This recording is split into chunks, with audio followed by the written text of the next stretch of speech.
labbaik Allahumma labbaik, labbaik la syarika lak labbaik, innal hamda wan ni'mata laka wal mulk la syarika lak. Hamba-Mu datang menyahut panggilan-Mu ya Allah. Hamba-Mu datang menyahut panggilan-Mu ya Allah. Tuhan yang tiada sekutu bagi-Mu, hamba-Mu datang menyahut panggilan-Mu. Sesungguhnya segala puji dan nikmat dan kerajaan adalah kepunyaan-Mu, tiada sekutu bagi-Mu. Itulah lafaz talbiyah yang sedang dititipkan ataupun menitir di bibir para tetamu Allah di Tanah Suci Mekah pada ketika ini. Assalamualaikum warahmatullahi taala wabarakatuh dan salam sejahtera. Saya Nazri Kaha. Anda sedang menonton program khas Khabar Haji menjelang 6 hari lagi hari wukuf. Khabar Haji bersiaran setiap hari di Astro Awani dan juga Astro Oasis bermula hari ini 21 Jun hinggalah 30 Jun setiap malam 7.30 malam di Awani dan juga Astro Oasis. Jadi saya tidak kesorangan pada hari ini. Silakan rakan tugas saya. Ya, terima Ustaz kasih Ismail. Haji Nazri. Alhamdulillah. Haji sihat? Alhamdulillah. Bila dengar tentang talbiyah tadi Haji, yang subhanallah, kita rasa rindu betul dengan suasana haji itu. Bagi betul. Orang yang mungkin dah pernah pergi haji, mungkin dia rasakan seronoknya berhaji ataupun haji mungkin berapa meremang bulu roma saya apabila kita lafazkan talbiyah sebentar tadi Ustaz. Betul. Haji berapa kali pergi haji dah? Alhamdulillah, itu bila rahsia. Saya ni walaupun lebih dari sekali lah. Lebih daripada sekali. Tapi nak sebutkan bahawa bila kita dah pernah pergi sana tu Haji, kita rasa macam terbayang-bayang keadaan dekat sana dengan Kaabahnya, dengan sa'inya. Mudah-mudahan kita dapat pergi lagi. Dan saya rasa syukur betul bila dalam keadaan kita berada bersama-sama dengan penonton kita di Astro Oasis dan Astro Awani dalam Khabar Haji 2023 ni Haji. Sebab betul.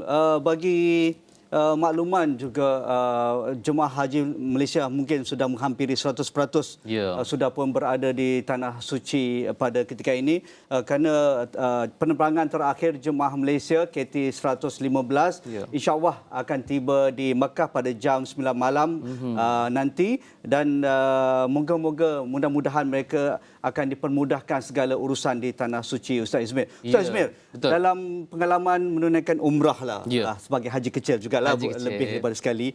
Apa pengalaman yang amat dirindui ketika di Tanah Suci? Oh, saya seronok bila kita dekat sana Ji. Kita rasa macam bila azan tu berkumandang, kita beramai-ramai pergi masjid. Suasana tu nak dapat kat sini Ji memang susah nak jumpa. Ada macam cuma tak dipaksa-paksa kan? Tak ada berat langsung. Sebab dia macam dah macam panas ke hujan ke semua akan pergi. Tapi biasa panas lah kan. Biasa panas. Dekat sana jarang ada hujan lah, sekali dua kali je setahun. Tapi suasana yang sangat dirindui itu bila azan tu kita semua pergi. Kadang tak azan lagi kita dah pergi dah. 1 jam awal Ustaz. 1 jam awal lah hari Jumaat. 3 jam awal saya dah sampai Masjidil Haram. Kalau tidak memang semayang di tepi jalan je lah. Di atas tamek lah. Ya. Okey.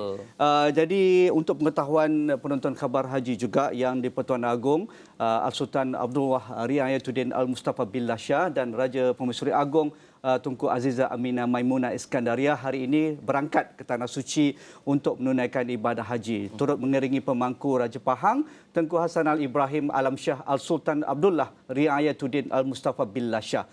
Sultan Selangor juga Sultan Sarifuddin Idris Shah dan Tengku Permaisuri Selangor Tengku Permaisuri Nur Ashikin semalam juga sudah pun berangkat ke Tanah Suci untuk menunaikan ibadah haji pada tahun 2023 ini. Jadi alhamdulillah ketua negara kita dan juga Sultan Selangor sudah pun ke Tanah Suci untuk bersama para jemaah yang menghampiri 2 juta orang yang sedang berkumpul di Tanah Suci pada ketika ini Ustaz Ismail. Kita doakan juga supaya haji mereka mabrur, diterima semua amalan-amalan oleh Allah Subhanahu Wa Taala. Kita berada di talian Skype kita sekarang ini adalah PU Hafiz yang sedang berada di Mekah di sana. Kita nak tahu situasi-situasi dekat sana. Assalamualaikum Ustaz. Waalaikumsalam warahmatullahi wabarakatuh. Pada Haji dan Ustaz, apa khabar? Khabar baik, alhamdulillah. Ustaz, apa khabar dekat sana? Alhamdulillah sihat dengan para jemaah. Hanyalah musim-musim sekarang ni agak panas, khususnya tengah hari, dan jemaah tiap-tiap hari adalah beratur pergi ke klinik kesihatan tabung haji. Ya Rabbi. Okey Ustaz, mungkin kita nak boleh ceritakan sikit berkaitan dengan perasaan para hujjaj, kumpulan ustaz ini. Bagaimana keadaan dekat sana, perasaan-perasaan para haji yang Ustaz bimbing sekarang ni? Silakan. Ya, Alhamdulillah, kalau kita lihat jemaah saya ada hampir 200 orang dan kebanyakannya lebih daripada 95% mereka pertama kali menunaikan haji. Dan sekarang saya berada di lobi hotel sebenarnya Dan alhamdulillah saya cukup teruja dipilih sekali lagi pada tahun ini untuk membimbing para jemaah, dan saya berharap mudah-mudahan para jemaah mendapat dengan kemabruran hajinya, dan apa yang perasaan jemaah adalah semua orang akan merasainya, iaitulah dalam surah Ali Imran ayat 96, a'udzubillahi minasyaitanir rajim, inna awwala baitin wudi'a lin-nasi lalladzi bi Bakkah mubarakan wa hudan lil alamin. Sesungguhnya tempat pertama yang didirikan atas muka dunia ini adalah di Bakkah, iaitulah Mekah, yang memberi hidayah dan petunjuk sekalian alam. Kalau kita lihat Bakkah ini sebenarnya dia mempunyai dua maksud. Para ulama kata pertama, Allah Subhanahu Wa Taala memelihara bumi Mekah Kaabah ni daripada dizalimi. Sebab itu tentera Abraha tidak mampu untuk memeranginya, dan adanya burung ababil menyelamatkan tentera Allah Taala. Dan yang kedua yang saya nak kongsikan, Bakkah ini berasal dari kata baka, iaitu menangis. Inilah yang dirundui bagaimana seorang manusia yang mungkin tak pernah sampai ke tanah haram, tetapi ketika mana Al-Fadhil Ustaz Tuan Haji, kita melihat saja Kaabah Al-Musharrafah, kita boleh menitiskan air mata seolah-olah kita berada di kampung halaman, seperti kita biasa dengan tempat ini. Kita merindui tempat ini. Ini yang disebutkan oleh Allah dalam surah Ali Imran ayat 96, iaitulah Bakkah itu menangis, yang mana tempat ini akan menangiskan hati-hati manusia, mengenangkan dosa-dosanya yang baik. Itulah perasaan yang saya percaya ramai para jemaah haji kita merasai perasaan yang sama. P.O. Hafiz, Ustaz Hafiz, apa pesanan P.O. Hafiz kepada Duyufur Rahman yang bersama Ustaz di Aziziyah sekarang ini? Kerana dapat peluang pergi haji ini bukan senang. Ramai sekali, ratusan ribu di Malaysia ni, jutaan tunggu untuk terima giliran dari tabung haji untuk menunaikan haji. Tetapi mereka terpilih. Apa pesanan sebelum 6 hari wukuf kepada mereka ini? Baik, pertama sekali seperti mana disebutkan oleh urusan tabung haji, kita menjaga keselamatan dan kesihatan. Sebab kesihatan ni paling besar. Sebab kalau kita lihat sekarang ni tabung haji mohon kepada jemaah kalau boleh kurangkan pergerakan ke Masjidil Haram kerana keadaan yang begitu sesak. Sebab sembahyang di seluruh tanah Mekah juga mendapat pahala 100,000. Sebahagian besar para jemaah haji swasta termasuk saya bersama dengan Mim Travel yang mana kami berada di sini, kebanyakan para jemaah bersedia untuk menunaikan masyair urusan-urusan haji seperti berwukuf di Arafah dan sebagainya. Yang keduanya, nasihat saya pada semua, kita jagalah akidah kita. Jangan ada di kalangan kita yang datang sini membuat benda-benda kurafat. Ada Haji, Ustaz, ada sebelum ni saya pernah bawa jemaah juga, dia minta apa Ustaz, tolong saya cari muntah ikan. Saya puas cari muntah ikan tak jumpa. Ada yang minta Ustaz, tolong Ustaz ni saya nak bawa tanah ni, nak bawa balik ke Mekah, mudah-mudahan orang boleh pijak, dapat merasai, insya-Allah mereka dapat sampai. Hukumnya haram. Jadi benda-benda kurafat ni kita kena jaga sebab kita datang sini nak betulkan akidah kita. Jadi itu yang kedua, dan akhir sekali perbanyakkanlah amalan soleh kita sebab amalan kita berganda-ganda khususnya di bulan-bulan hari-hari Zulhijjah ini, khususnya di bulan Arafah. Doakanlah bukan saja untuk diri kita, keluarga, bahkan doakan untuk negeri-negeri dan negara kita mudah-mudahan dipelihara oleh Allah Subhanahu Wa Taala. Dan last sekali, dengar arahan tabung haji. Wallahualam. Terima kasih. Banyak sebenarnya kita nak tanya P.O. Hafiz, Ustaz Hafiz ni, tapi masa tidak mengizinkan. Terima kasih Ustaz Hafiz di Aziziyah. Semoga terus bersedia untuk berhadapan ataupun bersiap siaga menuju hari wukuf. Terima kasih P.O. Hafiz, rakan kami di Tanah Suci bersama Mim Travel. Jadi kita akan menemu seorang lagi tamu kita. Ustaz Ismail, silakan. Baik, kita ada juga di talian Skype kita sekarang ini, iaitulah Profesor Madya Dr. Muhammad Syukri Hanafi, merupakan pensyarah Pusat Kajian Pengurusan Pembangunan Islam USM. Assalamualaikum Doktor. Waalaikumsalam warahmatullahi. Apa khabar? Alhamdulillah Ustaz. Ustaz apa khabar? Cuma mungkin penonton nak tanya Doktor di Mekah ataupun di Malaysia? Saya di Malaysia Ustaz. Okey, baik. Sebab kita nakkan pencerahan daripada Doktor, mungkin boleh huraikan perasaan bagi jemaah-jemaah yang terpilih untuk beribadah di Baitullah kali ini. Sebab saya difahamkan sebab nak beribadah musim haji ni, Doktor, memang sangat-sangat kena tunggu giliran satu dan terlalu ramai sangat orang yang nak. Apa jemaah, mungkin perasaan yang Doktor boleh berikan kepada kami? Silakan Doktor.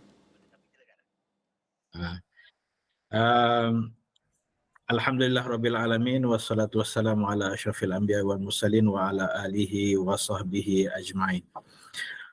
Berhubung dengan perasaan persoalan yang ditanyakan oleh Ustaz Izmir sebentar tadi, perasaan jemaah haji yang mana mereka kalau di Malaysia ni, perasaan jemaah haji boleh dikatakan saban tahun, saban hari mereka menghitung hari bilakah mereka akan terpilih ataupun dijemput oleh Allah Subhanahu Wa Taala untuk menjadi jemaah haji Malaysia, untuk dapat menunaikan rukun ataupun rukun haji yang rukun Islam yang kelima ini. Sebab apa yang bagi jemaah ini dia mempunyai perasaan yang sebegitu untuk nak menunaikan ibadah haji. Bagi ibadah haji ini dia ada keunikannya, berbeza dengan ritual ibadah-ibadah yang lain di dalam Islam. Daripada situlah yang menyebabkan dia timbul satu perasaan yang tak berbelah bahagi setiap hari, boleh dikatakan saban hari. Begitu juga dengan saya, Ustaz. Berbezanya dengan memiliki ibadah haji, dengan memiliki perbezaan ritual ibadah dengan ibadah-ibadah yang lain di dalam Islam ini, haji ini dia keunikannya yang jelas sekali. Kalau secara umumnya dia satu ibadah yang yang melibatkan perjalanan jasadiah dan ruhiyah insan itu yang melampaui kehidupan rutin manusia. Malah dia melibatkan satu serangkaian prosesi yang wajib dijalankan sejak daripada awal kita menunaikan ibadah haji tersebut sehinggalah kita selesai melaksanakan ibadah haji tersebut. Kata-katalah Ustaz, Tuan Haji, bagi mereka yang pernah menjejak kaki ke tanah suci Mekah Madinah ni, pasti siapa-siapa pun pasti akan menyimpan satu perasaan sayu, perasaan dipanggil apa, rindu dendam yang ingin pergi kembali untuk menunaikan ibadah di sana. Jadi perasaan beribadah di Masjidil Haram ini dia berbeza. Sebagaimana yang Ustaz Piyu Hafiz jelaskan tadi, bila dapat beribadah dalam Masjidil Haram ni dia berbeza daripada menunaikan ibadah di tempat-tempat yang lain. Jadi dengan itulah bagi semua yang sudah menyimpan niat hasrat untuk menunaikan ibadah haji ini, boleh dikatakan saban hari, bulan, tahun mereka menghitung hari bilakah dipilih, dan mereka berdoa kepada Allah Subhanahu Wa Taala supaya cepat-cepat dipilih oleh Allah Subhanahu Wa Taala sebagai salah seorang daripada ahli jemaah haji kita. Penonton-penonton semua boleh ikuti kami setiap hari je di Astro Oasis dan juga Astro Awani jam 7.30 malam, sebab kita boleh kongsikan macam-macam lagi perkongsian melalui TV kita dan juga perkongsian berkaitan dengan ibadah-ibadah haji. Silakan. Jadi teruskan bersama kami 7.30 malam di Astro Awani dan juga Astro Oasis. Bukalah hati agar pengubanan Aidil Adha dapat dihati bersama. Assalamualaikum, saya Nazri Kahar. Saya Izmir Faris, jumpa lagi besok. Assalamualaikum warahmatullahi wabarakatuh.